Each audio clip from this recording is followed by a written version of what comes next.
Hi, folks, and welcome to another Business Reinvented live broadcast where our aim over the next 12 months is to elevate 5,000 impact businesses right around the world. Today's show is brought to you by Business Reinvented Accelerator, where for a limited time you can get your monthly membership for just $1. Go to, and I mucked this up last week, Cam, if you remember, go to businessreinvented.com.au/$1. Cam will put the link down there, that was businessreinvented.com.au/$1. There we go. So it's a warm welcome to my good mate and business partner in Business Reinvented, Cam Roberts. Hi, Cam. How are you going? Hey, Steve. Great to be on the call again with you and doing the business broadcast for everyone. Yeah, fantastic. All right, Cam. This week we want to share some insights, and the title of this comes from that famous quote by Zig Ziglar about the checkup from the neck up. And so we want to talk about some of those things. I guess the really important part about this, Cam, is it's not something that is talked about a lot, and you and I have discussed this from time to time, how when we've got off working with a client, we've gone, gee, that was about 80%, mind stuff, only about 20% on the mechanics of, of the marketing or business and so forth. And so we just wanted to share some because business is tough and lonely and isolating, and if some of the things that we've learned can help you along the way, then we're really happy to share those things. So Cam, a checkup from the neck up that can transform your business. Where would you like to start with that? Well, I think I want to start with what you were talking about. It is a lonely space in the entrepreneur world. It can be very isolating, especially in times like, COVID-19 and lockdowns and pandemics and things like that. And even though we have Zoom, and even though people connect in many different ways, it's still not the same. And so, even people in groups of, 500 group Facebook groups or 8,000 Facebook groups, it can still be a lonely place. And so what happens is, as you said, in our experience, we find that people come to us, they think they need help with X, and that could be fixing something. I need help fixing something, whether it's a business problem, it's a sales problem, it's a process problem in their business. It could be a team problem. The team's falling apart or the team is not performing well. However, what we find is once we start diving into that, like you said, 80 to 90% of the time, it's really a mindset challenge, and it's about having that shift. And we're not saying that we're the mindset gurus by any means. We're just, you know what I mean? Yeah. We just cross that off straight away.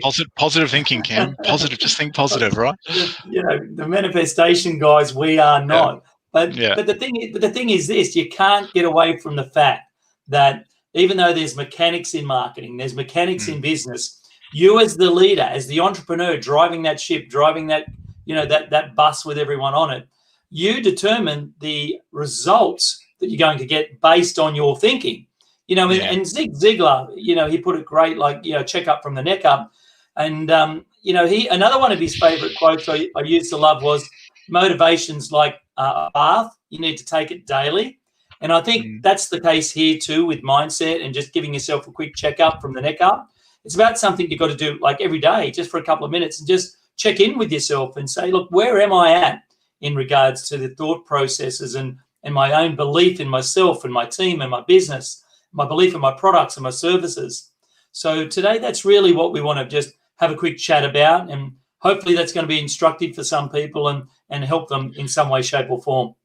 Yeah, Cam, I just want to pick up on, if you saw my email yesterday, and folks listening, many of them will have. And, what I spoke about, I think is much needed in these tough times. It was, it's about being honest with yourself, and I know you and I have said this before, but, when was the last time you said to a business owner, how are things going? They go, oh yeah, flat out, man. Oh yeah, look, it's been a bit rocky, but flat out. No one has ever said, oh, no, shit house, right? Things are shit house. It's the lowest I've ever been. I can't stand this. I want out. No one ever said, oh no, we're really good, right? No, I think we're busy. Yeah.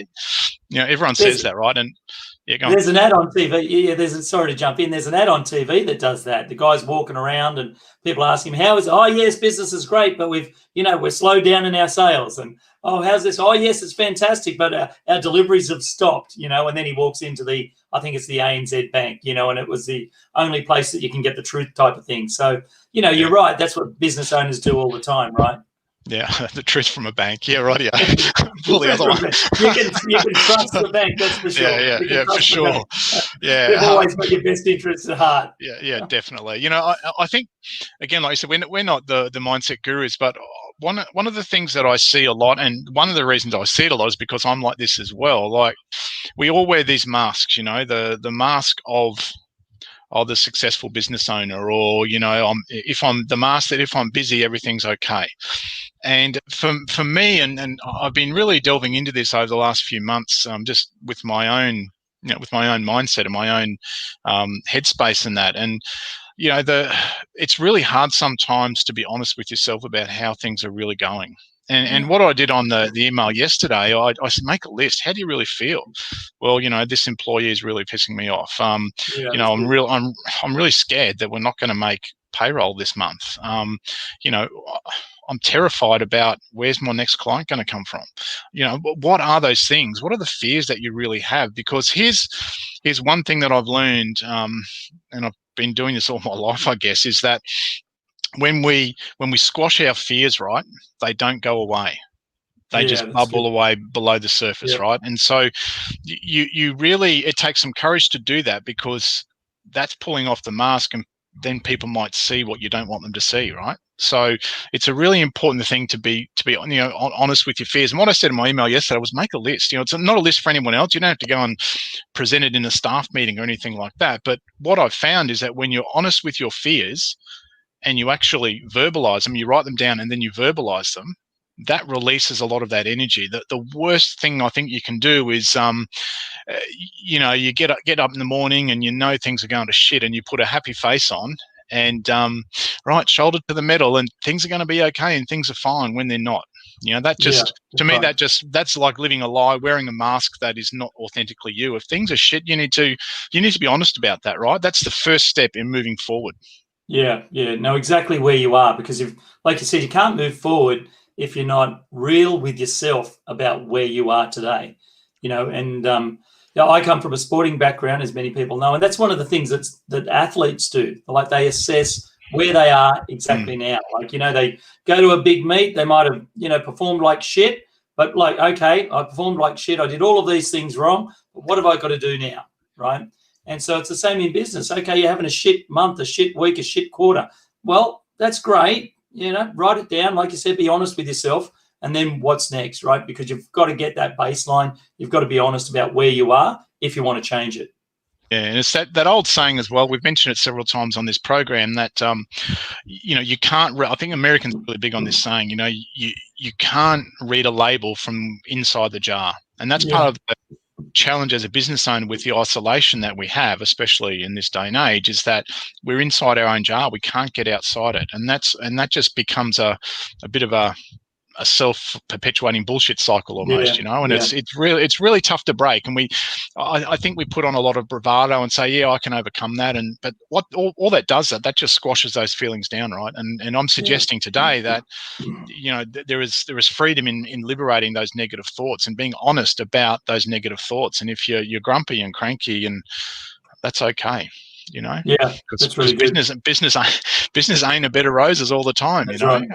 Actually, just on that, Cam, I was talking on Monday or Tuesday night earlier in the week to a lady she's in her 80s, and she's famous in the community for doing lots of kids' sports, and she does Lifeline, Helpline, and all those sorts of things. And she said, "Oh, people say to me, oh, that must be really rewarding, helping people, and on those Lifeline calls." She said, "No, it's horrible. It's really, really tough." She said, "But someone's got to do it." Right. And I think her saying that and having the courage to say that, because the mask would have been, "Oh yeah, I do. It's tough, but I get a lot out of it." She said, "That's horrible." Right. Yeah, it's hard. It's horrible. And being honest with herself has allowed her to do that year after year to help Yeah. people out, and she does it, Yeah. from the heart to help people out. But that's just one small example, and that's a rare piece of honesty. She said with his mum, no, it's horrible. It's really Yeah. hard. Yeah. People's lives Yeah. are on the line here, and it's a Yeah. volunteer thing. It's tough. Yeah. I was just, wow, good for you. Yeah. That's good. Yeah, Ken, can you just give an example, I guess, about, because we mentioned at the top of the program, some clients that we might have worked with where it was about, 80% mind and 20% mechanics. Have you got an example there you can share with everyone listening today? Yeah, so the two consultants that we worked with, they were struggling with sales, and they thought they had a sales problem. But what we really discovered was they had a confidence problem in their own ability to sell. So they actually didn't have a sales problem, because what was happening was we were giving them the tools, we were giving them the exact implementation, the instruction. And what we found was that, there was a gap there somewhere between getting the tools and implementing the processes.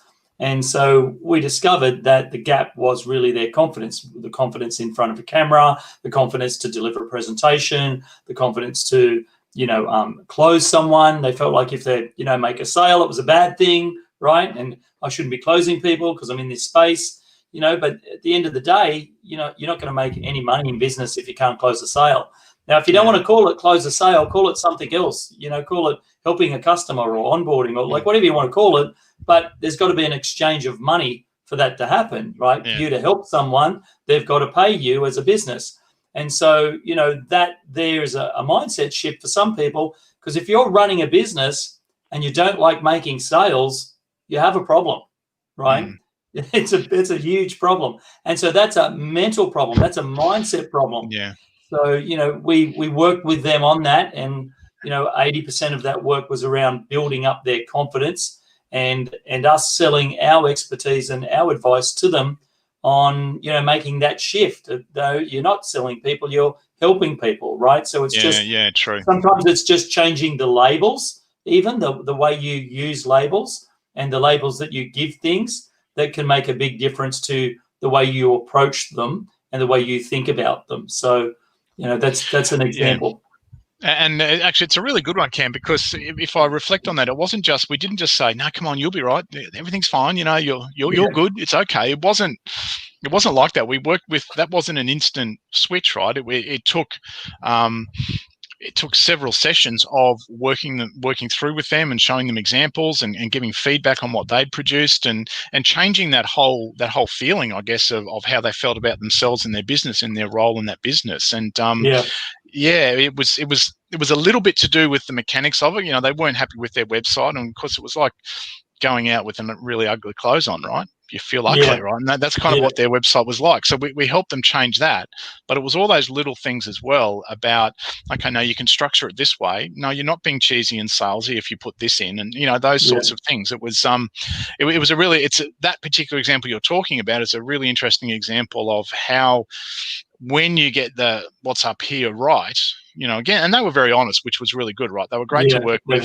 When they were cheesed off, they told us, and that, again, airing that energy out helped them move forward and get some results, which was great to see. Yeah. And, once someone makes that transition, they get the confidence to, take action. They have the clarity and they have the certainty to move their business forward. And, that's what we love to help people do. That's right. It's rinse and repeat then, right? You get over that big hurdle, you can just do it again and again and again. Yeah. Yeah. All right. So Steve, we talked about, being honest with yourself. That's probably a number one of, the checklist. What do you think would be number two? What's the second step to that process? I'm being a writer. I love writing it down. Right. And so, I'm really pissed off about because it and I journal every morning. And sometimes during the day I write poems during the day. That helps air that energy out as well. So that's the second thing, is to write it down, right? But write down from a place of honesty. That's the key thing, right? It's got to be an honest thing. And then I reckon it helps to speak it out too. Once you speak something out, you release the energy, right? So instead of going, no, everything's fine, So on one hand, you're at war with yourself, kind of thing, because God, I'm scared. I'm scared to death about what's going to happen. No, everything's fine. Everything's fine. Like, you've just got this bubbling away going on, and so there has to be a way of releasing that energy, right? Because it is just energy bubbling away. So be really honest about what it is. Don't judge yourself. That, oh, it's silly thinking that, or you're a bit of a sook for thinking that, or whatever it is. Just be honest with your feelings. We all have them. I bet I could ask you, Cam, and 20 other people to write a list of your current fears right now, and I reckon within about a 10% either way, those fears would all be the same. Now, the reason I can say that is because we're all human, right? And we all have those buttons that push us. So we should never be afraid of that or run away from that, I don't think. Yeah, that's really good advice. Okay, so a third checklist. Is there a third one? Oh yeah, so be honest with your feelings, write them down, speak them out, and then just be ready to release them. Once you do that, it sounds really weird and woo woo, but it actually it just works, right? But it gets back to that honesty about how you really feel, despite the consequences of being honest, right? Yeah, it's uncomfortable, really, but it's really necessary. Yeah. And then it's really a daily process, like you said before, rinse and repeat. You've got yourself into a habit. One of your habits is, journaling, being honest with yourself, journaling every day. And, forming those habits will actually create a different outcome, a different path, It'll move you on a different path that you might have been on a downward slope. But just by taking that little action and that little tweak, you end up on a different path, which is great. Yep. Yeah, definitely. Okay. Right, Cam, I think we're just about out of time. Can I leave you to wrap that up? Yeah, sure. So thanks, everyone, for tuning in with Steve and I today. If you want to know more about what we do, or you want to reach out and have a conversation with us about helping your business or helping your mindset, just go to businessreinvented.com.au. And as Steve said at the start of the show, we've got a very special offer there, and that's the $1 offer, and you can grab it on that page as well. And check out all the links below this video, wherever you're watching it. And until next time, this is Steve and Cam signing off. All right. See you, Cam. Thanks, everyone.